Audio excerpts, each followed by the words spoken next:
आउज़ुबिल्लाहि मिनश्शैतानिर्रजीम बिस्मिल्लाहिर्रहमानिर्रहीम।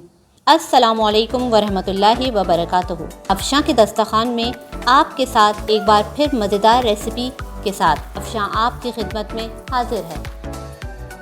शामी कबाब आप चाहें तो चिकन, मटन के भी बना सकती हैं, मगर जो जायका बीफ के बने शामी कबाब में होता है, इसके सलोनेपन और टेस्ट की बात ही कुछ और है। तो चलिए शुरू करते हैं। मेरे पास है 1 किलो बीफ का गोश्त, 1 प्याली चने की दाल जिसको मैंने भिगोया हुआ था 3-4 घंटे, 3 टेबल स्पून लहसुन अदरक का पेस्ट, 12 अदद साबुत लाल मिर्चें, 2 तेज़पात के पत्ते, 6 अदद बड़ी इलायची है जिसको मैंने बीच में से कट कर लिया है ताकि इसके दाने निकल जाएं, 3 अदद छोटी इलायची है और 3 अगर आपके पास अगर दालचीनी का बड़ा टुकड़ा है तो बड़ा ले लें, नहीं तो यहाँ मेरे पास दरमियाने थे, मैंने 3 लिए हैं। 2 टेबल स्पून साबुत धनिया, 1 टेबल स्पून साबुत ज़ीरा, हाफ़ टी स्पून साबुत काली मिर्च, हाफ़ टी स्पून लौंग, 1 टीस्पून नमक, 1 जग पानी जो कि तकरीबन 4-5 गिलास है, ताकि हमारा गोश्त, चने की दाल सब कुछ अच्छे से गल जाए। अब इसको मिक्स करेंगे। 1 अदद बड़े साइज़ की प्याज बारीक बारीक कटी हुई है, देखें, ये हम इसमें शामिल कर देंगे।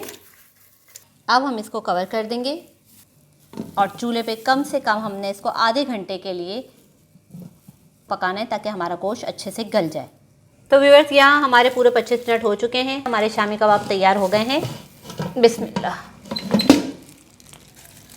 तो देखें, हमारे गोश्त जो है अच्छे से गल गया है, चने की दाल भी अच्छे से गल गई है।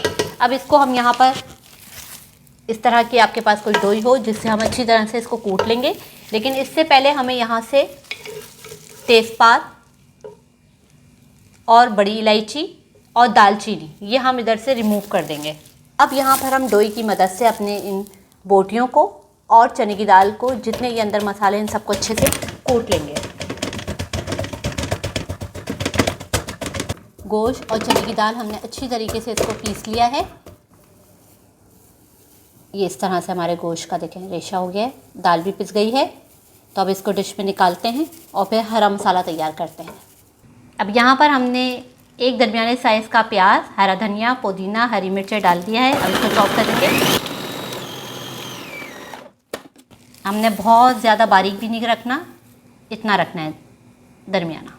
इसी के अंदर अब हम अपना ये जो गोश्त है हमारे पास, ये इसमें डाल देंगे ताकि इसके अंदर ये सब अच्छे से मिक्स हो जाएगा।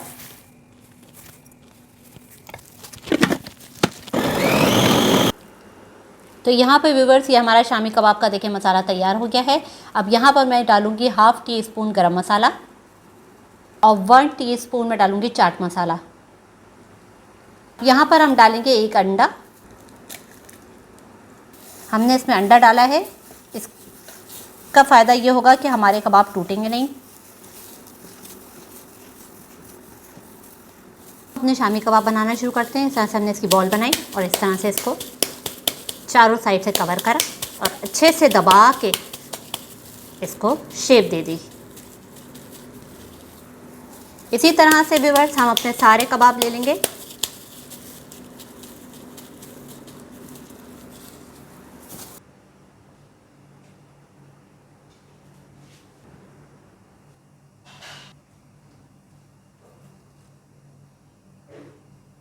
हमने 1 अदद अंडा इस तरह से फेंट लिया है और अब हम शामी कबाब को इसमें अच्छे से कोट करके फ्राई करेंगे। शैलो फ्राई करेंगे हम शामी कबाब। यहाँ पर इसने हमारी मीडियम फ्लेम पे तेल गरम हो रहा है। इस तरह से मैंने अंडे में इसको कर दिया है और स्लोली हम इसको रख देंगे। 1 बाय 1 इसी तरह से हम अंडे में कोट कर रहे हैं शामी कबाब को और इसमें रखते जा रहे हैं। तो यहाँ पर हमारे शामी कबाब ऑलरेडी अंदर से पके हुए हैं, सिर्फ़ और सिर्फ हमें इसको क्रिस्पी करना है, कलर देना है। ये शामी कबाब आप चाहें तो हफ्तों के लिए भी आप इनको बनाकर फ्रीज़ कर सकते हैं, चाहे 1 हफ़्ता, 2 हफ़्ते या महीने के लिए। लेकिन उसको फ्रीज़ करने का भी एक छोटी सी टिप है, और वो टिप ये है कि जब भी आपको शामी कबाब लंबे अरसे के लिए फ्रीज़ करने हो तो आप इनको हल्का सा सुनहरी फ्राई करके रखिएगा। इनको हल्का सा सुनहरी फ्राई करें, फिर इनको ठंडा करें, फिर उसके बाद आप चाहें ज़िप लॉक में या अपने कंटेनर में इसको फ्रीज़ कर दें। इससे ये होगा कि आपके शामी कबाब जब आप निकालेंगे तो उसमें किसी किस्म की स्मेल नहीं होगी और जल्दी से वो फ्राई भी हो जाएंगे। तो व्यूअर्स, हमारे कबाबों से खुशबू आ रही है। अब इसको हम पलटेंगे।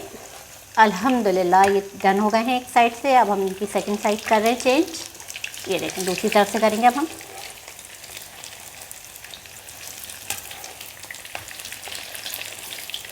देखिए कितना खूबसूरत सा कलर हमारे शामी कबाब का आया है और इसी तरह से ज़बरदस्त सी खुशबू भी आ रही है। तो जनाब, इधर से भी खुशबू आ रही है, इसका मतलब है हमारी ये साइड भी डन है। ये देखें, ये भी साइड हमारी डन हो गई है। अब वन बाय वन हम इसको भी इस तरह से देखें उतार लेंगे। फाइनली हमारे मज़ेदार शामी कबाब तैयार हैं। तो इसको हम टेस्ट कर लेते हैं। पहले आपको दिखाते हैं। ये देखें रेशा, अल्हम्दुलिल्लाह कितना ज़बरदस्त रेशा आया है। अब मैं यहाँ इसको टेस्ट करूँगी। बहुत ही मज़े के बने हैं, एब्सोल्युटली परफेक्ट। तो फिर आइंदा अपनी आने वाली रेसिपी के साथ आपसे फिर मिलेंगे। अगर रेसिपी पसंद आए तो लाइक कीजिए, सब्सक्राइब कीजिए और बेल आइकॉन पर ज़रूर क्लिक कीजिए। फिर हाजिर होंगी मज़ेदार रेसिपी के साथ। अफशा को दीजिए इजाज़त इस दुआ के साथ कि जहाँ रहें खुश रहें और अल्लाह हम सब को अपनी हिफ्ज़ व अमान में रखे। फ़ी अमानिल्लाह।